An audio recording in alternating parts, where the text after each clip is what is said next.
ዝخبر سلامتنا أبزلهم يبصحكم كبراتن فتواتن تخطلت زيناتنا نزي ساعات زتأخذنا محدش معبلاتن وناو زيناتن قريبنا لكم ولنا نمكتالكم بخبر نعدم شعبنا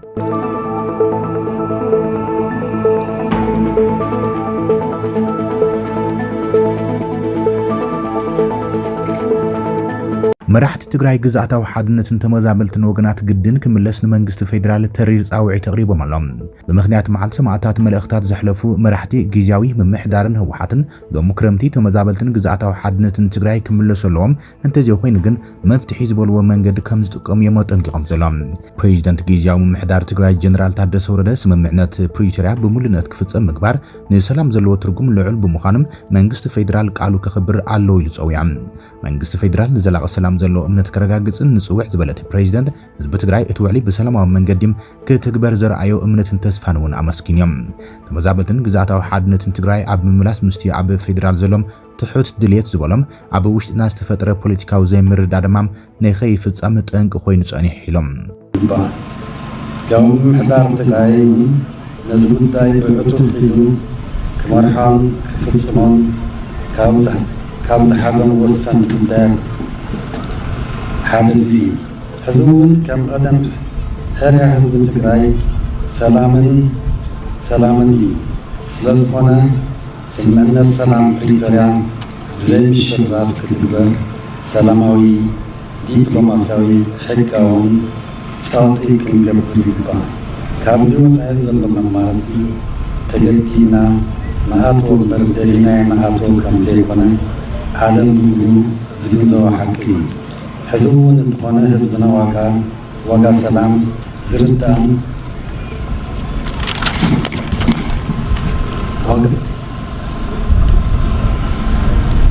زردان سلام مسوات النحفل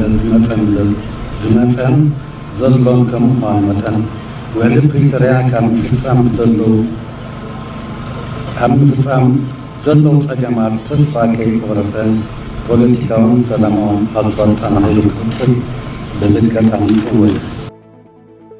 አቦምበር ህወሓት ዶክተር ደብረጽዮን ገብረ ሚካኤል ውን ኣብቲ መድረኽ ኣብ ዝሕለፈ መልእኽቲ ንመንግስቲ ፌደራል ነበር ጉጅለ ህወሓትን ጊዜያዊ ምምሕዳርን ብትሪ ነቒፎሎም መንስያት ሰራዊትን ነቲ ዘይተወድአ ዝበሎ መኸተ ኣብ መወዳእታ ክብጽሖም ኣብ ተዳሎ ደው ክብል ድማ ጸዊዕሎም بمزلنا ألبوم مسواتي سراويتن هزبن أب سممعنات سلام بريتوريا وكانت تتبصحم لعلاوي مريتن لعلي 1 مليون تمزابلتن ناب مربوتم زي مملاسهم نحاويس كام قداي سممع أي تفتصمن تراي انت يكونس اتسممعنات تغيلو زفرسلو من قصاصات كاب غزن ناب غزم إنا وسخي خيدلو كبلي دكتور دبرጽዮን كسيسوم دارغان خلي تعمتات زغصره زبولو سممعنات سلام بريتوريا كي تكبر محلخاو كينم زلو دمام منግስቱ ብልጽግናን ጉጅለ ብሔራዊ ክሕደትን ዝበሎም ነቲ ባዓቶ ጌታቸው ረዳ ዝምራሕ ዝነበረ ህወሓትን ጊዜያዊ ምምሕዳርን ክሽወሎም እዚ ድማ ህዝቢ ትግራይ ጥራሕ ዘይኮነስ እቶም ስምምዕነት ሰላም ፕሪቶሪያ ክፍጸም ጻዕሪ ዝገብሩ ኣካላት ዓለም ለኸን መራሕቲ ዓለምን አንዳዓዲዮም ይፈልጥዮም ብምባል ዶክተር ደብረጽዮን ገሊጾም መንግስቲ ብልጽግና ስምምዕነት ሰላም ፕሪቶሪያ ከም ድሌቱ ክዝውረሎም ኣብ ውሽጢ ህወሓት ብዝገበለ ዝበሎም ጠላም ጉጅለ ተጠቂሙ ዝካኣሎ ኩሉ ገይሩ እዩ ኢለሎ ደብረጽዮን ሕዝውን እቲ ዝጠለመ ጉጅለ ዝበሎ ባዓቶ ጌታቸው ረዳ ዝምራሕ ዝነበረ ጉጅለ ህወሓት ናይ ሕዚ ውድብ ስምረት ሕዝውን አንጻርና ይንቀሳቀሰሎ ክብል ከሲስዎም እቲ ጉጅለ ሰራዊት ትግራይ ንምብታን ይሰርሕሎ ዝበለ ደብረጽዮን እቶም ሓይልታት ጽንተ ዝጀመርዎ ፕሮጀክት ድማ ንክምልኡ ይጽውዓመሎ ብምባል ገሊጾም ስምምዕነት ፕሪቶሪያ ብምሉእነት ንክትግበር ማሕበረሰብ ዓለም ሕብረት ኣፍሪቃ ኢጋድን ኣሜሪካን ስምምዕነት ሰላም ፕሪቶሪያ ተግባራዊ ክኸውን እጃቦም ከወፊውን ጸዊዕሎም ሕዝውን ክፍለጥ ዘለዎ ዝበለ ዶክተር ደብረጽዮን ህዝቢ ምዝኾነ ህዝቢ ዝባኣስ ጉዳይ ይብሉን ምስ ህዝብታት ኣምሓራ ዓፋር ኤርትራ ሱዳን ካልኦት ህዝብታት ኢትዮጵያን ብሰላም ምንባር ካብ ድኽነትን ድሕረትን ሙፃን ጎደና ምዕባለ ምርግጋጽን ይባህግና ዝበለ ደብረጽዮን ብምዃኑ ኣብዚ እዋን ህዝብታት ትግራይን ኤርትራን ዝፍጠር ዘሎ ርክብ ህዝቢ ምስ ህዝቢ ተጠናኺሩ ክቕጽልን ተማሳሊ ርክባት ምስ ካልኦት ህዝብታት ውን ትኹረት ወሃይቦ ክፍጸምን ኣድላይ ጻዕሪ ከም ዝግበር ክንረጋግጽ ንፈቱ ብምባል ነቲ ምስ መንግስቲ ኤርትራ ዝጀመርዎ ርክብ ወግዓዊ ገይርዎሎም ኣብ መወዳእታ ኣብ ዝሓለፈ 7 ዓመታት ምስ ናይ መስዋዕቲ ወለደት ዋይድካ ናይ ባዕልኻ ሓዱሽ ታሪኽ ትጽሕፍ ዘለኻ መንእሰይ ወለዶም ሕዝውን ህዝባዊ ዕማማት ኣብ እንግዳዓኻ ተሰኪምካ ኣለኻ እዚ ናይ ግዜ ጉዳይ እምበር ኣብ ዳርቻ ክመቸኦም ከም ተብጽሖም ዓይኒ ጠራጠርን ብምባልም መጻኢ ሓደጋታት እውን ኣመልኪቱ ዘሎ ዶክተር ደብረጽዮን ኣብ ልቢ ህዝቢ ዘሎ ሙሉእ ደገፍ ዘይተፈለየ ውድብ ህወሓት እውን ከም ወትሩ ካብኣ ዝድለ ኩሉ ንምፍጻም ሕድሪ ኩሎም ሰዋዓት ከም ዘይተዕብር የረጋግጽ ክብል ዶክተር ደብረጽዮን ገሊጸሎም ቀጻሊ ጉዕዘና ጸላም እንተይኮነስ ብቃልስና ብሩህ ከም እንገብረውን ይተኣማመን ኢሎም ተመሳሳሊ ብምዃኑ ውድብና ህወሓት ኣብ ዝእዋን ኣብ መንጎ ህዝቢ ኤርትራን ትግራይ ዝፍጠር ዘሎ ናይ ህዝቢ ርክብ ተጠራሂሩ ንቕጽልን ተመሳሳሊ ርክባት ምስ ካልኦት ጎረባብቲ ህዝብታት ትኩረት ወሃይቦ ክፍጸምን ኣድላይ ዘበለ ጻዕሪ ከም ንገብር ክነራግብ ንፈቱ ኣብ መወዳእታ ኣብዚ ሓለፉ 7 ዓመታት ምስ ናይ መስዋዕቲ ወለዶ እናተባህለ ዝጽዋዕ ወለዶ ኣቦታትካን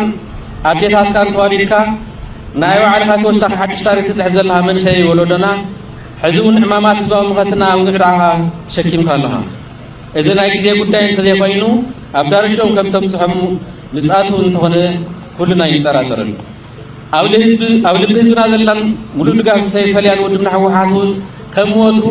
ካብኣ ዝለይ ኩሉ ብምፍጻም ሕድሪ ኩሎም ሰዋዕትና ከም ዘይተዕብር ክነራግጸልካ ንፈቱ እዚ መልእኽቲ መራሕቲ ጊዜያዊ ምምሕዳርን ህወሓትን ግብረ መልሲ መንግስቲ ፌደራል ድማ ስምምዕነት ፕሪቶሪያ ብሰላማዊ መንገዲ ከይፍጸም ወጥሪ ክሕይል ዝገብር ዘሎ ቀዳማይ ሚኒስትር ኣብይ ኣሕመድ ቅድሚ መዓልታት ተመዛበልቲ ወገናት ናብ መረበቶም ከይመለሱ ዝገብር ዘሎም ብወገን ትግራይ ንፖለቲካዊ ረብሖም ዘውዕልዎ ኣካላት ስለ ዘለዉ ይክብል ገሊጹ ነይሮም ይኹን እምበር ዘይሕገ መንግስታዊ ንጥፈታት እውን ዝገብሩ ኣለዉ ንፈልጥ ኢና እንተኾነ ግናም ሕዚ ዘለና ዓቕሚ ቅድሚ 4 ወይ 5 ዓመት ካብ ዝነበረም ብጣዕሚ ዝተቐየረን ዝለዓለ ዓቕምኒናም ወኒና ዘለና ክብል እዩ ተንኳያይ ኩናት ዝኾነ ዝተባሃለም ዘረባ ስሚዖም ይኹን እምበር ብመሰረት ስምምዕነት ፕሪቶሪያ ተመዛበልቲ ሕገ መንግስታዊ ግዛኣታትን ትግራይ ናብ ንቡር ክምለስ ብምግባር ምስ መራሕቲ ህወሓት ዘለዎ ጉዳይ እውን ብፖለቲካዊ መንገዲ ክውድእዎ ዝኽእሉ ኩነታት ኣይረኣይን ዘሎም እዚ ከምዚ ኢሎም ድማ ጊዜያዊ መራሒ ውድብ ስምረት ኣማኻሪ ቀዳማይ ሚኒስትር ኣብይ ኣሕመድን ዝኾነ ኣቶ ጌታቸው ረዳም ንመዓልታት ሰማዕታት ትግራይ ምኽንያት ብምግባር ንህዝብና ዳግም ናብ ኩናት ክእትዎ ህርዲግ ዝብሉ ዘለዎ ሓይልታት ውድቀት ተመኒሎም ኣሎም ንሰማዕታት ትግራይ ድማ ዘለኣለማዊ ክብርን ዝኽርን ተመኒሉ ኣቶ ጌታቸው እዚ ከምዚ ኢሎም ከሎ ውድብ ስምረት መዓልቲ ሰማዕታት ምኽንያት ብምግባር እውን መልእኽቲ ኣሕሊፍዮም እቲ ውድብ ተመዛበልቲ ወገናት ሕገ መንግስታዊ ግዛኣታትን ትግራይ ናብ ንቡር ከይመለስ ሓኒቑ ሒዙ ዘሎም እቲ ዘይሕጋዊ ጉጅለ ዝበሎ ህወሓት ምዃኑ ከሲሱ ዘሎም ሕጋዊ ሰውነት ተሰሪዙን ከሎን ተመዛበልቲ ወገናት ጅሆ ሒዙም ምስቲ ንህዝቢ ትግራይ እውን ጆኖሳይድ ዝፈጸመሉን ግዛኣታቱ ዝወረሮን መንግስቲ ኤርትራ ሕገ መንግስታዊ ብዝኾነ መንገዲ ተሻሪኹም ተወሰኽቲ ተመዛበልትን መከራን ኣብ ልዕሊ ህዝቢ ትግራይ ንክወርድ ይንቀሳቐሰሉ ክብል እዩ ስምረት ገሊጹም ኣብ ትግራይ ዘለዉ ጸገማት ብስንኪ ሓደ ዘይሕጋዊ ፖለቲካዊ ጉጅለ ክውሰን ናብ ዝኸፍአ ኩነታት ክኸይድን የብሉን ዝበለ ስምረት ኣነ ጥራሕ ዝበልኽዎም ትኹን ዘይኮነም ኩሉ ትግራዋይ ብማዕረ ዝሳተፈሉን ቁልፊ ጸገማት ትግራይ ዝኾነ ስትራቴጂካዊ መሪሕነት ድማ ብሓባር ዝወጸሉን ኩነታት ክፍጠር ዘለዎ ኢሎም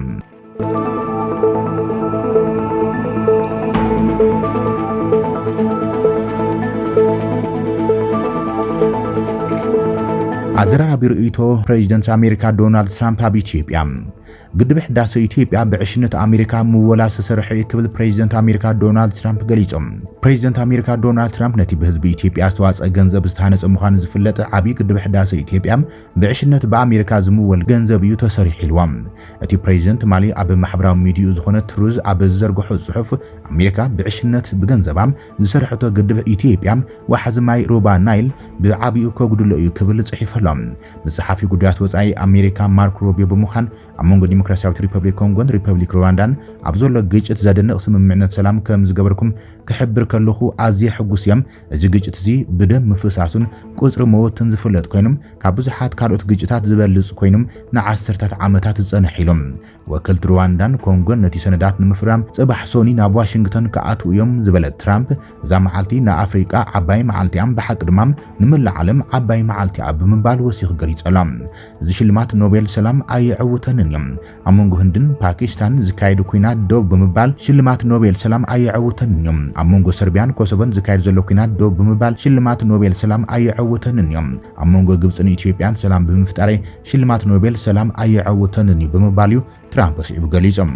ዓብይ ግድብ ሕዳሴ ኢትዮጵያ ብዕሽነት በኣሜሪካ ዝምወል ኮይኖም ዋሕዚ ማይ ናብ ሩባ ናይል ድማ ኣዝዩ ከጉድሎ እዩ ክብል እዩ እቲ ፕሬዚደንት ኣዘራራብ ርእይቶ ሂቦም ጉዳይ ሩስያ ዩክሬን እስራኤልን ኢራን ሓዊስካም ውፅኢቱ ብዘይገድስ ዝገብሮ ብዘይገድስ ሽልማት ኖቤል ሰላም ኣይዕውተንን እዮም ህዝቢ ግን ይፈልጥ እዮም ንዓይ ድማ እዚ ጥራይ እዩ ዘገድሰኒ ሰላም ኣምፂና ዝብል ድማ ዝግብኦም ክብሪ ከም ዘይረኽቡ እፈልጥ እየ ክብል እዩ ገሊጹ ዘሎ ትራምፕ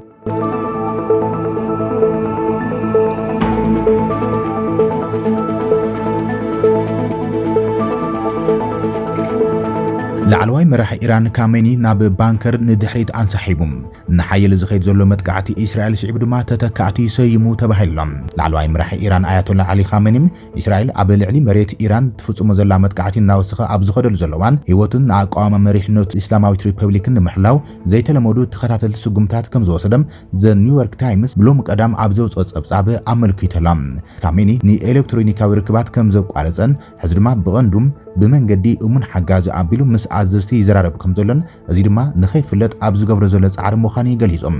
እቲ ሕዚ ኣብ ድፋዕ ተዓቂቡ ዘሎ ላዕለዋይ መራሒ ኢራን አያቶላ አሊ ካሜኒ ኣብ ትሕቲ ወተሃደራዊ ሰንሰለት ትእዛዝ መስመር መተካእታታት ከም ዝሸሞም ዝተገለጸ ኮይኖም ብተወሳኺ ድማ ሰለስተ ላዕለዎት ሃይማኖታውያን መራሕቲ ተካእቲ ክኾኑ ከም ዝኽእሉ ከም ዝሰመየ እቲ ጸብጻብ ወሲኹ ሓቢሮሎም እዚ ስጉምታት ካማኒ ድማ እስራኤል ነቲ መራሒን መሻርክቱን ንምውጋድ ኣብ እትገብሮ ዘላ ኦፕሬሽን ስዒቡ ዝመጽእ ተባሂሎም እቲ ብዘ ኒውዮርክ ታይምስ ዝወፀ ጸብጻብ ሰበስልጣን ኢራን ካሜኒ እስራኤል ወይ ኣሜሪካ ክቐትልዎ ክፍትኑ ከም ዝኽእሉ ዝኣመኑ ምዃኖም ይገሊጾም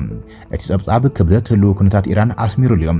ኣብ ሓደ እዋን ኣብ ቅድሚት ዝስራዕ ምዃኑ ዝግለጽ ዝነበረ ወዲ ካሜኒ ሙጃታባም ካብቶም ዝተሰመዩ ተተካእቲ ከም ዘይኾነ እውን እቲ ጸብጻብ ኣመልኪቶም ዝክፍታታት ጸጥታ ሚኒስትሪ ስለያ ኢራን ብላዕለዎት ሰበስልጣንን ወተሃደራዊ ኣዘዝትን ቴሌፎን ወይ ኤሌክትሮኒካዊ መሳርሒታት ምጥቃም ዝእግድ ሓዊሱም ጽኑዕ ስጉምታት ከተግብር ከም ዝገብሮ ድማ እቲ ጸብጻብ ሓቢሮሎም ነቲ ጸብጻብ ዝምልከት ካብ ብወገን ኢራን ዝኾነ ይኹን ርእይቶ ክሳብ ሕዚ ኣይተዋሃበን እስራኤል ኣብ መላእ ኢራን ኣብ ዝርከቡ ሓያሎ ቦታታት ማእኸላት መሳለጥያታት ኒውክሌራዊ ትካላትን ከቢድ ደብዳብ ነፈርቲ እናካየደት እያ ዘላ ብ13 ሰነ ተጻብኦታት ተላዒሉ ቴህራን ሕነን ምፍላይ ድማ ከበድቲ መጥቃዕታት ሚሳኤል ብተኸታታሊ ኣብ ልዕሊ እስራኤል ትፍጽም እያ ዘላ ሰመዚ እስራኤል ካብቲ እዋን ጀሚሩ ብውሕዱ 25 ሰባት ክሞቱ ከሎም ብኣማይ ዝቑፀሩ ሰባት ድማ ቆሲሎም ብናይ ኢራን መጥቃዕቲ ሚሳኤላት ከም ዝኾኑ ድማ ገሊጾም እዮም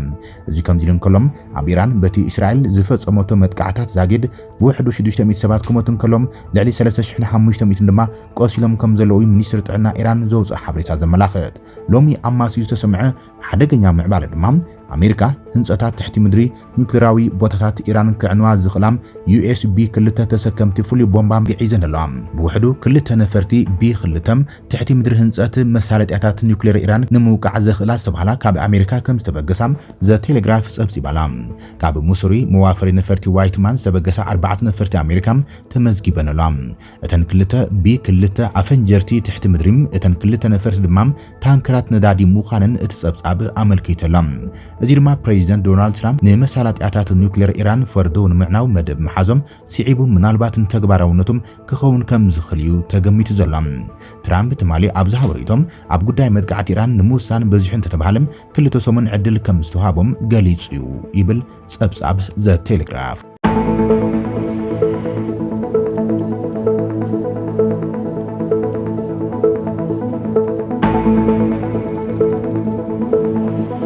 ክብራትን ፍትዋትን ተኸታተልቲ ዜናታትና ነዚ ሰዓት ዘተኣኻኽብናዮም ሓደሽቲ ምዕባለታት ኣብዛዚምና ንምክትታልኩም ነመስግን ሰላም